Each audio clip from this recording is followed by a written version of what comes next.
Welcome to Building My Legacy podcast. This podcast is designed for leaders and entrepreneurs who want to leave a legacy and will provide strategies that focus upon key elements for legacy creation, determining your desired impact and its benefit, increasing your legacy's reach by engaging key stakeholders, planning, prioritizing, and executing.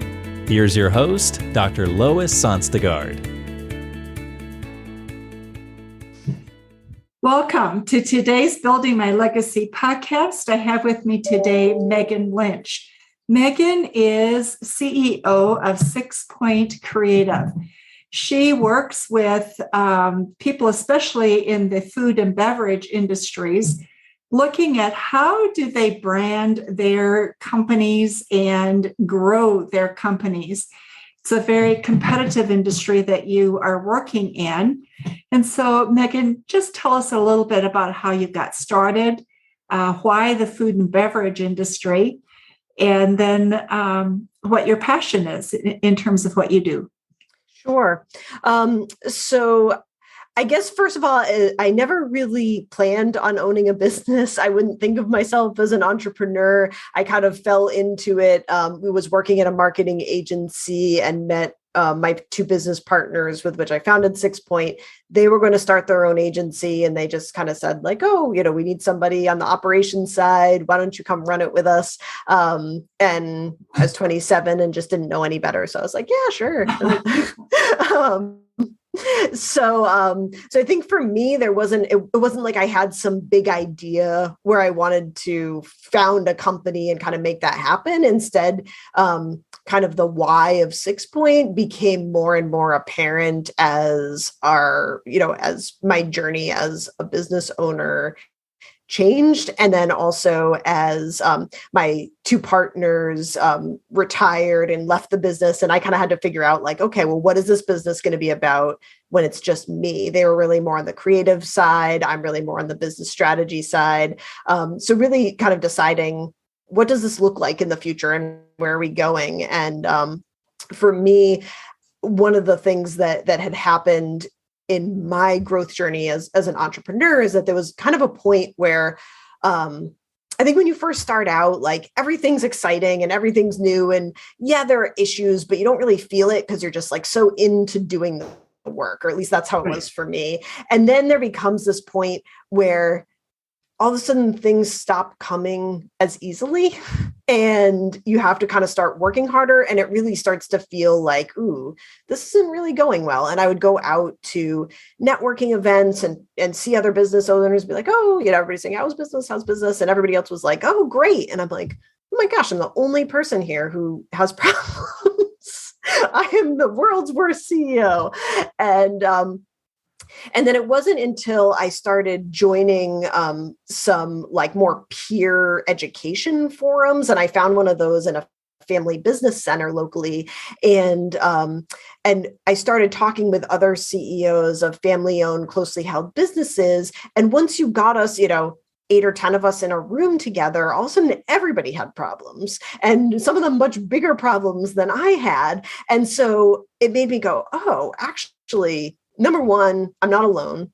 Number two, I can do this. And number three, I was like, oh, I love like the vulnerability of this from a business standpoint. This feels so much more real and authentic to me than all those kind of like flashy networking events, which, were never really my thing. As the introvert, I was an English major. Like, I just want to read and learn and get better. And so for me, it was just really refreshing to have like real conversations with other CEOs, like really trying to help each other get better and smarter about doing things that we loved. And so that was really when I decided to focus 6Point on family-owned businesses in particular. And then there tends to be a lot of concentration of food companies within that niche. So we ended up doing a lot more work for both multi-location restaurants and family-owned food manufacturers. So that even kind of further cemented like a specialization within that. It's interesting because we do have a culture when you say, how are you doing? Oh, fine, terrific, right. Couldn't be better, right? And then you get behind closed doors and you realize it isn't so wonderful and it isn't so perfect. But there's something about that ability to say, you know what, it's not going as well as I had anticipated or as my dreams for growth would indicate. Mm-hmm. So how did you, so part of what you've been able to do with sharing your story is create that ability for people to be vulnerable with you. Mm-hmm. But tell me a little bit about what you're experiencing and seeing with businesses today, because you work a lot with businesses that have plateaued and looking for growth. So talk a bit about that, if you would. Sure. I think what's interesting right now is what I'm seeing in the marketplace, and what I'm sure a lot of people can relate to, is that companies are not plateauing for lack of opportunity. In fact, mostly when I'm out talking to family-owned businesses, it's almost like they have too much opportunity, like too many different ideas of ways that they should grow, or things people are telling them that they should be doing, should be looking into. And instead they get really stuck in terms of trying to identify what is like the right opportunity for growth. Instead, they just end up having all these circular conversations about things that they could do, should do, might do. Do we enter this market? Do we acquire this company? Should we create a new brand? Should we be doing more on social media? Should we be doing e-commerce? Should we be getting into retail? Should we be getting into food service? All of these different options of ways that you can grow.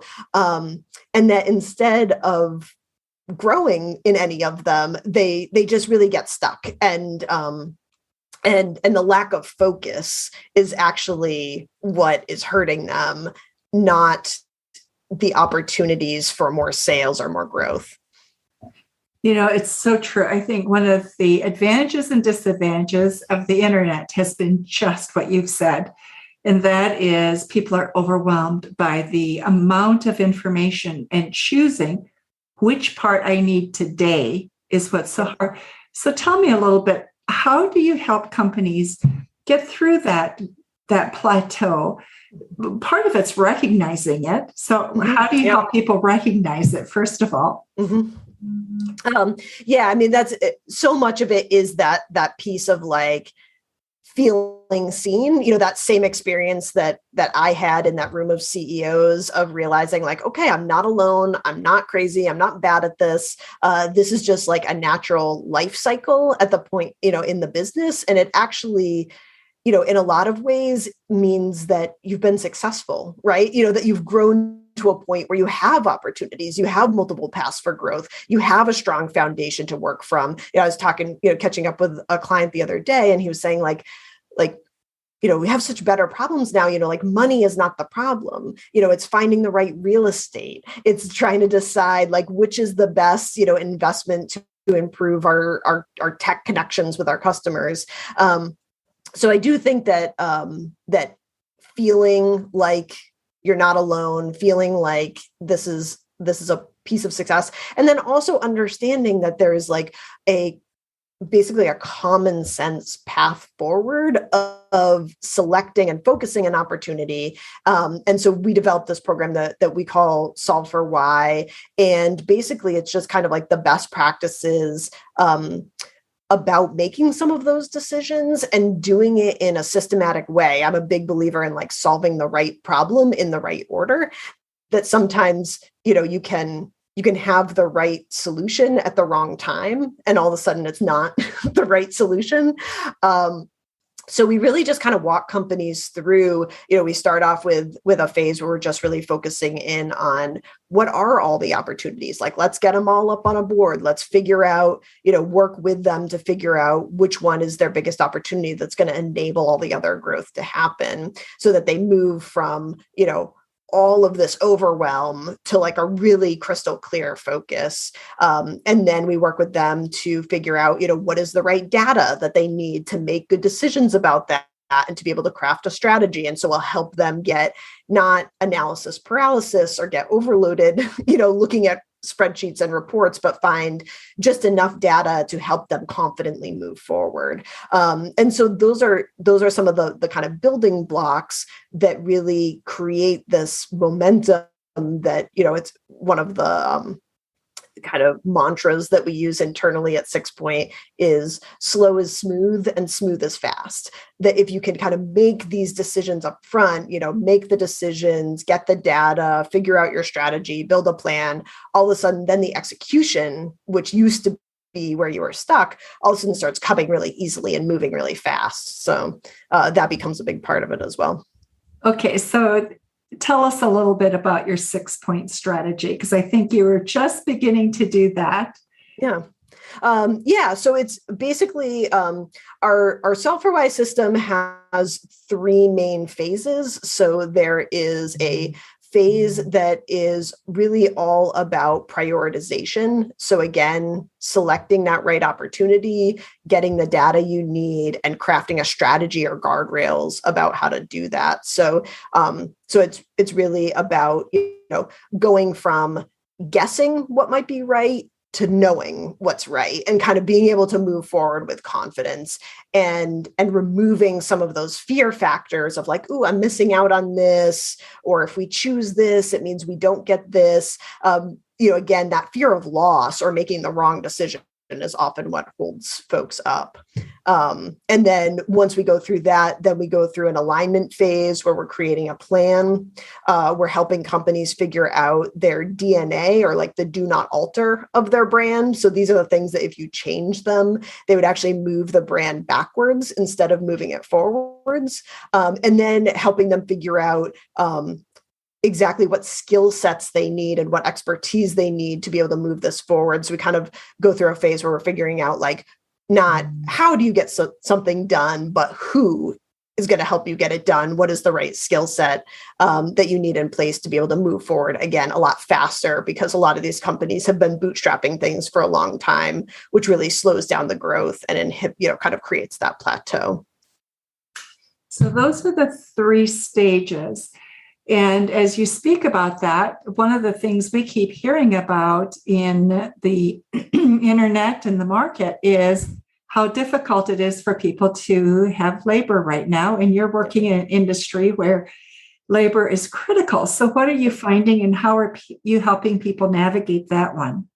Yeah, it's so interesting you say that. I've had more and more conversations in the past, I'm going to say like 4 to 6 weeks, about not so much branding from a like external marketing standpoint, but how do I brand internally to my internal team to help retain key employees? And then also how do we help brand externally from like an employer of choice perspective to talk more about our values, to get our story out there, to be able to attract the talent that we need. And again, a lot of the businesses that we're dealing with are smaller family-owned businesses. They may not always be able to compete with like the large corporations in terms of salary and perks and stuff like that, but they can still attract people who share their values and are excited about their mission. And so how do we communicate that in a way that's going to attract those folks? So that's been really critical. And then the other piece that we do is we have a really like deep and broad network of execution experts, because a lot of our clients get really stuck on like, they know they need, let's say like SEO or something. There's a million SEO providers all promising the moon and all telling you that the last person who did it didn't know what they were doing. And so really helping them helping them with that vetting and figuring out, matching them with different experts to execute what they need to execute in a way that they can be confident about the quality that they're getting.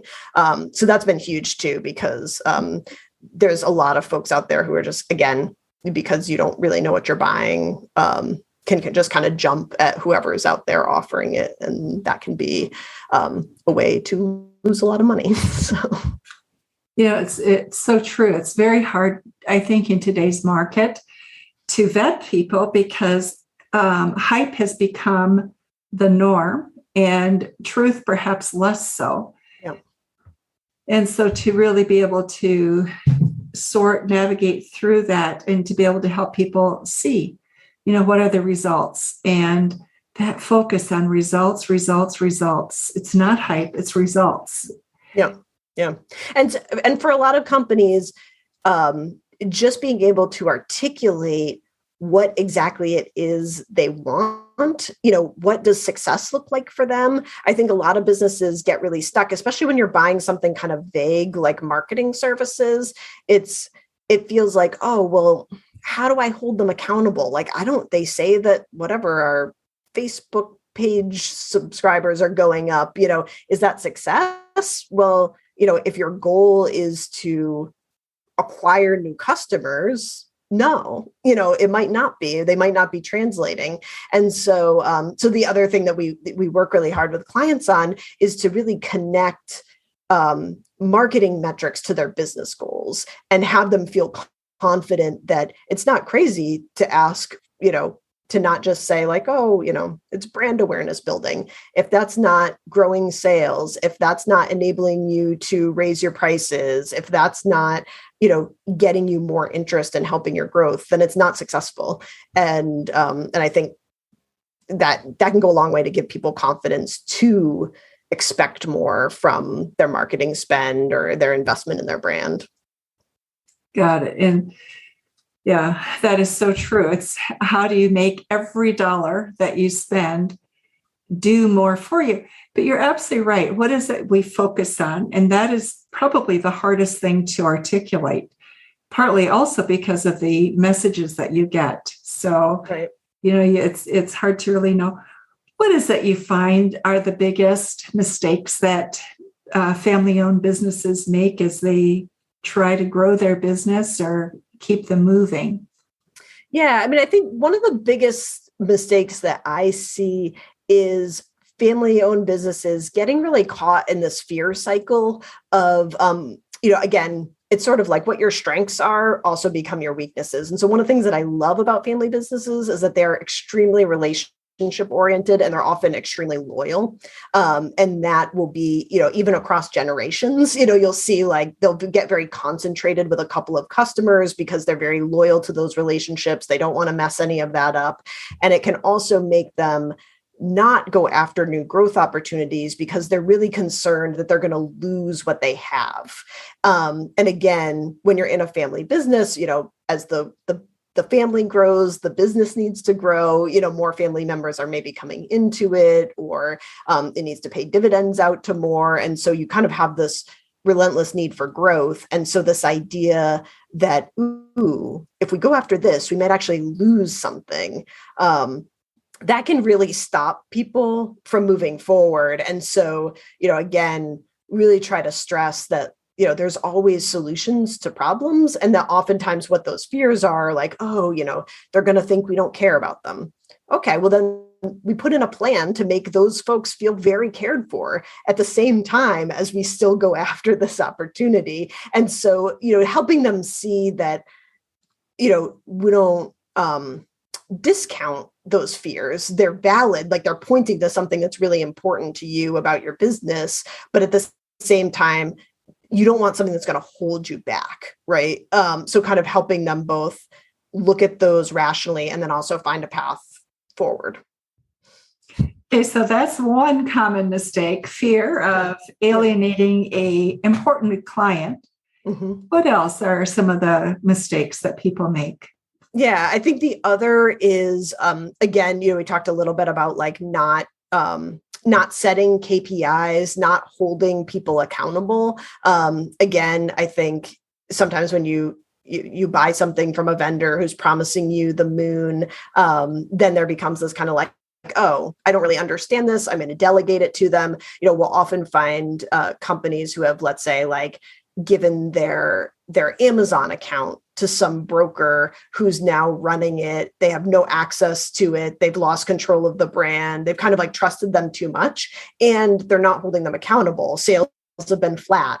They're not using the latest technology. They're not actually growing the brand or promoting the products. And so again, helping them figure out, how to either uncouple themselves from a bad vendor or how to hold that vendor accountable and kind of recharge that relationship so that they feel motivated to have it grow. So I think that kind of lack of accountability, lack of clear measures of success can have a lot of like ripple effects when you're trying to grow and can kind of lead to that plateau.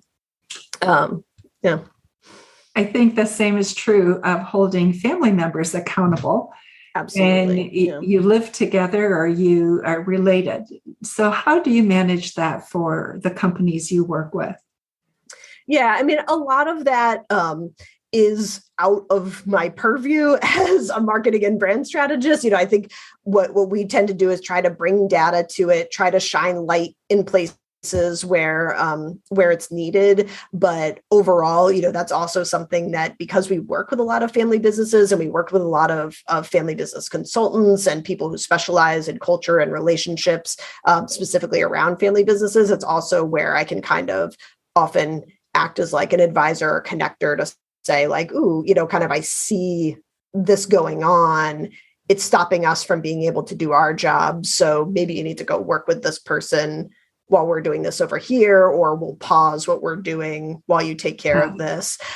If it's something that's going to stop us from being successful, then I think, one of our, again, talking about vulnerability, talking about authenticity in business, I think it's also one of my responsibilities and one of my values to just say what I'm thinking while still being kind, just letting people know what I see, and also being as kind as I can to kind of move them forward to take control over it.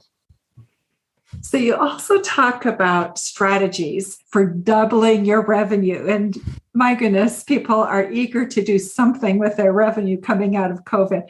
What are your strategies?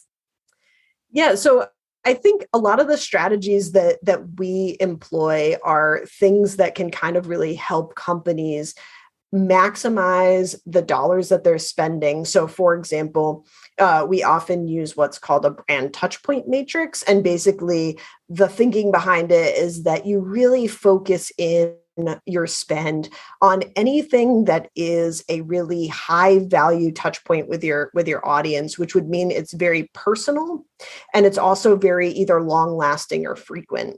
And I think that those are often the pieces of the brand or the budget that we don't tend to think about as like marketing or brand. So it might be, sales presentations might be the longest you spend with a prospect, but they might be the things that have just kind of been, they have dust on them because nobody's changed them. They're too comfortable with them. Nobody's really figured out how to effectively tell the brand story in them and really make them impactful and have them carry the company's values through them. And so we'll do kind of like an analysis of what are the touch points of a company, what are their highest impact touch points, and how do we really concentrate the work that we're doing on those high impact ones, as opposed to where people often spend money, which would be like the brochures, the website, all those things where they're impersonal. People maybe go to them once. They're not particularly memorable. And yet there's often where people will spend, tens, hundreds of thousands of dollars on those pieces and then neglect the pieces that actually are powerful. So that's just one of the strategies that we use to really kind of help companies supercharge, again, every dollar that they're spending in marketing and branding to have a huge effect on sales, revenue, and their ability to price their product. So much of what you talk about, Meghan, I think is true of a lot of things. I know in my own business and when I had my manufacturing company before, the hardest thing that you do is the sorting, yes, of where are your priorities. But then it's also having somebody who just takes a bird's eye, from above view of what's happening. Because when you're in it, you're so caught up in what you're doing, looking from above down and really getting sort of that gestalt of what's happening is hard to do. And, right. And that's one of the gifts that you bring. Yeah, definitely that outside perspective it's always valuable. And in some ways I always feel like a little bit not bad, but like, it just gives you such an advantage to be able to look at a company from the outside view. And especially when we see these same things over and over again, we can spot the patterns pretty quickly. And so sometimes at least those moments where somebody's like, oh, shoot, I should have seen this, but you can't, and I do the same thing in my own business where I've got, I work with a consultant. I have, brand strategist friends that I'll ask about our own brand. It's something like you just can't do it for yourself. And so I think realizing that, and instead of fighting it, leaning into it, I think, again, helps you move forward a lot faster. So true. It's like sports, right? You would never go into a sport professionally or think of our kids with their sports at school. They all have coaches for a reason, but we have such a hard time doing that with our businesses. And then knowing how to choose that. For a person who is in business right now with what you see happening in the economy with the recovery from COVID, what's your number one recommendation in terms of what people should be thinking about and planning for? Yeah, I mean, I think the biggest thing that we're starting to see, and especially with all the supply chain issues, and again, I was just talking about this with somebody the other night, is for the first time, the customer is not king. And this is like for the first time in a long time that there's going to be a period where people cannot get as much as they want as fast as they want. And this is true in B2B. So from a supply chain standpoint, your company is now no longer kind of master of its vendors. Instead, the vendors may have some control over you and your operations and pricing. And then it's true for your customers where, again, sometimes you're going to be the one who's going to have to set the timeline, the sense of urgency, how something is going to be delivered or packaged or priced. And there's not going to be as much control over what people can have and how quickly they can have it. And so I think that's going to cause some big ripple effects and unease overall. And so I think that the brands that can really create strong relationships, that can create value in the intangibles of their brand beyond the pricing and the packaging and some of those like obvious kind of features and benefits, but instead really find ways to connect with their customers, to share values, and to really lean into that. I think that they're going to be a lot further ahead of the game, and companies that struggle to be able to articulate the values of the intangibles of their brand are going to be really behind the curve. And I think, again, we're talking about employees too. I think that goes with employees as well, of companies that struggle to articulate the intangibles of what they offer to their employees. And they just kind of default to kind of like, oh, we're like a family. Well, okay, what does that mean? How does it benefit you? How does it relate to kind of what we value together? What is the vision for this company? The more difficult it is for companies to talk about that in a succinct, meaningful, relatable way, the more difficult it's going to be for them to be successful.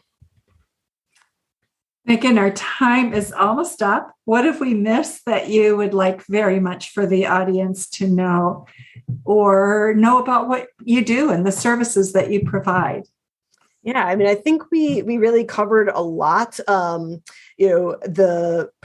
the big thing would be, again, you're not alone. Everybody is struggling with these same big things. So if you feel stuck, if you feel like you're at a plateau, I think just to have confidence that there is a way out. And if it's something that people are relating to that feeling of being stuck and just kind of not knowing quite which of the many opportunities they see to move forward on, definitely feel free to reach out and start a conversation. We'll set up a landing page for your listeners. So it'll be sixpointcreative.com/build your legacy. And so if I'll also put the Touchpoint matrix there and a couple of other tools that folks can use and get off that landing page. So super. So if you send us a link to that landing page, we'll make sure it goes with the show notes that are a part of the podcast. Meghan, thank you so much. We don't spend enough time talking about family-owned businesses and the unique challenges that they're facing. So I really appreciate that perspective that you've brought to us today. So thank you. Thank you. Thanks so much for having me. And for those of you who are listening to our podcast today, thank you for coming and listening. And remember to visit our website as well at www.buildtomorrow2.com. Thanks so much, Meghan, for today. Thank you.